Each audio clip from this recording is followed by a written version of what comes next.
لا تدري لعل الله يحدث بعد ذلك أمره. كمية الطمأنينة بهذه الآية العجيبة، وكأنها تأكد لك أن الله سبحانه وتعالى قادر على قلب الموازين بأي شكل من الأشكال، وفي أي لحظة قد لا تتوقعها، فاصبر فإن الصبر جزاءه عظيم من الله سبحانه وتعالى.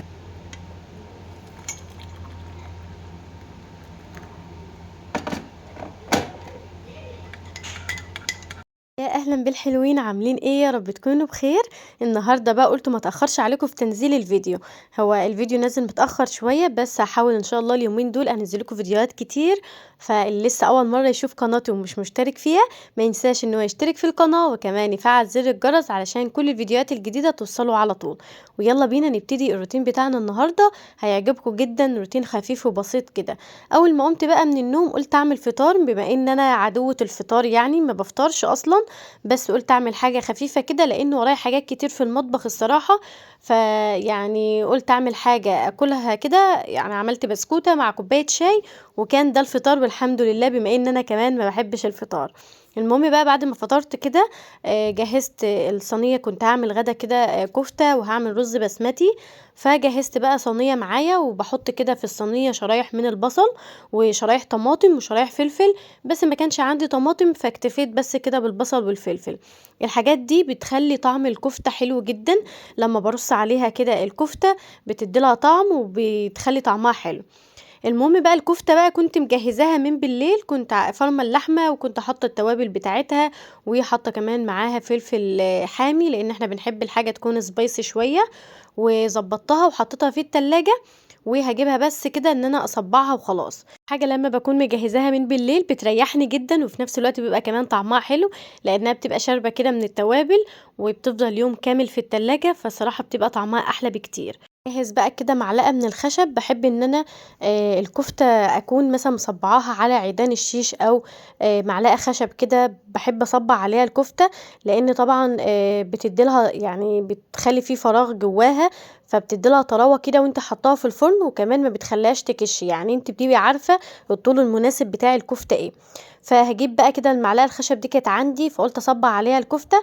لو عندك بقى عيدان الشيش برضو حلوة جدا، وممكن تحطيها اصلا بعيدان الشيش عادي في الصينية.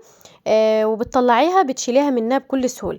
بس العيدان كانت خلصانة عندي، فجبت بقى المعلقة اللي هي الخشب دي، يعني قلت اتصرف وصبعتها عليها. يعني هعمل بقى كل الصوابع بتاعة الكفتة كده، واجهزها على الصينية، وبكون مجهزة الفرن على درجة حرارة 180، وبسيبها بقى مع نفسها كده تستوى.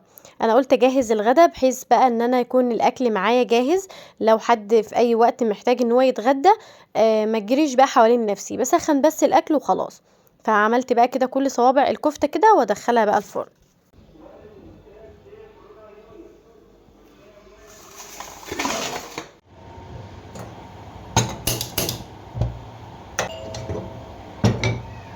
هنا بقى قلت اجهز كده الرز، بحيث بقى الاكل معايا كله يبقى جاهز. الحله دي عندي اثريه كده، بما اني جبت كمان طقم جديد اللي هو السلستين، بس الصراحه بحب اعمل الرز في الحله دي، او الحله الالموني. المهم بقى هعمل الرز ازاي. بعمل كده شويه بصل مفرومين حلوين يعني، وبحط بقى عليهم كل البهارات اللي عندي. بحط فلفل اسود، بحط شويه كمون، بحط 7 بهارات، بحط الكاري والكركم، ده حاجه اساسيه. برضو قرفة، بحط حبهان، لو عندي فلفل مفروم برضو بحطه، ومعلقة من الصلصة. وكمان بحط كمان بسلة، بس بكون غلياها الأول على البوتاجاز كده غلوتين، وبعد كده بحطها علشان ايه تستوى كده مع الرز. وبعد كده بقى بنزل بالرز وخلاص، يعني بيبقى جاهز معاه، بيبقى حلو جدا. وكمان اللي بيحلي الرز الشوربة، لو عندك بقى مرقة او شوربة بتخلي الرز في حتة تانية، وبيبقى طعمه حلو جدا.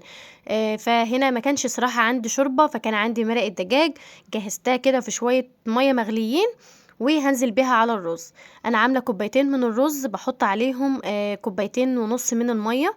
ما بحطش مثلا كوباية الرز عليها كوبايتين مية، لا، لان عملتها قبل كده لقيت الرز ميته كتير جدا، فبعمل الكوبايتين عليهم كوبايتين ونص من الشوربة او المية المغلية.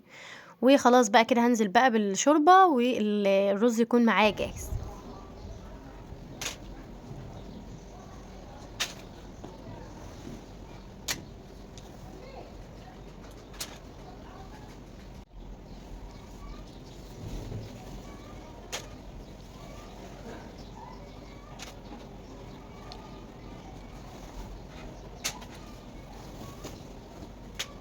بعد ما حطيت بقى كده الأكل يتعمل، طبعًا المصالح ما بتخلصش، عندنا مليون حاجة، فكنت غاسلة كده غسيل بقى من بالليل ونشراه، فالحمد لله الشمس حلوة جدًا اليومين دول وبينشف بسرعة، فقُلت ألمّه بقى علشان في برضه غسيل تاني بيستنى، الواحد بيشيل غسيل وبيحط غسيل، فالصراحة أنا ما باسيبش الهدوم تتراكم عليَّ، يعني باغسل كده الدور بدوره، لو أنا لامة مثلًا دور باحطه في الغسالة بحيث ما الاقيش برضه السبت مليان هدوم وافضل بقى طول النهار والجو حَر أنشره.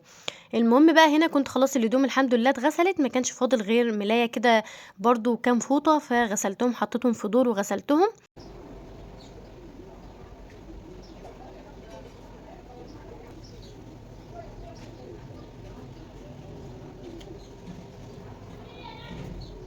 تلاقوا عندي أصوات كتير كده في الفيديو، لإن المطبخ بتاعي على الشارع، والشارع بتاعنا ما شاء الله بيبقى مليان أولاد بيلعبوا فيه، فعلشان كده هتلاقوا أصوات كتيرة.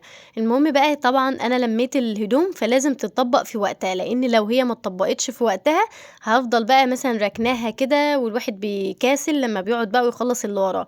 فأنا الصراحة بالِم الهدوم على طول، واللي محتاج يتطبق باطبّقه، وبرضه اللي محتاج يتعلق باعلّقه في الدولاب. فكان الطقم ده كنت خارجة فيه، فقُلت بقى الهدوم الخروج غسلتها، بس الصراحة ما باغسلهاش في الغسالة، يعني أنا ما باحبش مثلًا إن أنا أبقى خارجة في طقم وارجع أعلّقه لأ، باغسله باحطه مثلًا قدّامي على شماعة على أي حاجة كده، ولمّا باجي أغسل يعني باحطه بقى كده في شوية أي مسحوق عندِك وشوية مَيّة وخلاص، هو بيبقى نضيف أصلًا، بمجرد بس باشطفه كده على السريع وخلاص بانشره. فعلّقتهم كده وضبّطت الدنيا، والهدوم اللي كانت عايزة تتطبّق كده طبّقتها، وقسّمت كل حاجة بقى الفوط في مكان وهدوم كارما والحاجات بقى دي كلّها رجّعتها الدولاب. يعني زي ما قُلت لكم أنا باجيب الهدوم لازم تتطبّق في وقتها، لإنها لو فضلت خلاص بقى هيعدّي عليها يوم و2 لحد ما أطبّقهم. بعد بقى ما خلّصت كده الهدوم الحمد لله برضه ما خلّصناش، لسه ورانا حاجات تانية. المطبخ عندي كنت بقى الفطار اللي إحنا يعني المواعين بتاعة الفطار، كل المواعين بقى اللي أنا باطبخ فيها كلّها كانت في المطبخ زي ما أنتم شايفين كان مقلوب. فأنا الصراحة كده يعني حطّيت بقى الحاجات اللي هي عايزة تتحط في الغسالة، والحاجات بقى اللي عايزة تتغسل على إيدي غسلتها، والحوض عندي باقفله بأي حاجة عندي كده وباحط فيه شوية من الكلور وباسيبه بيبقى زي الفل. فالحمد لله المطبخ بقى تمام ونضف معايا، ويعتبر خلّصت اللي ورايا، وكمان جهّزت بقى الغدا هنا الرز البسمتي كان طعمه خطير والكفتة، وخلاص كده وصلنا لآخر الفيديو بتاعنا. ما تنسوش يا حلوين أهم حاجة الاشتراك في القناة، وكمان تفعيل زر الجرس علشان كل الفيديوهات الجديدة توصل لكم، وأقول لكم مع السلامة.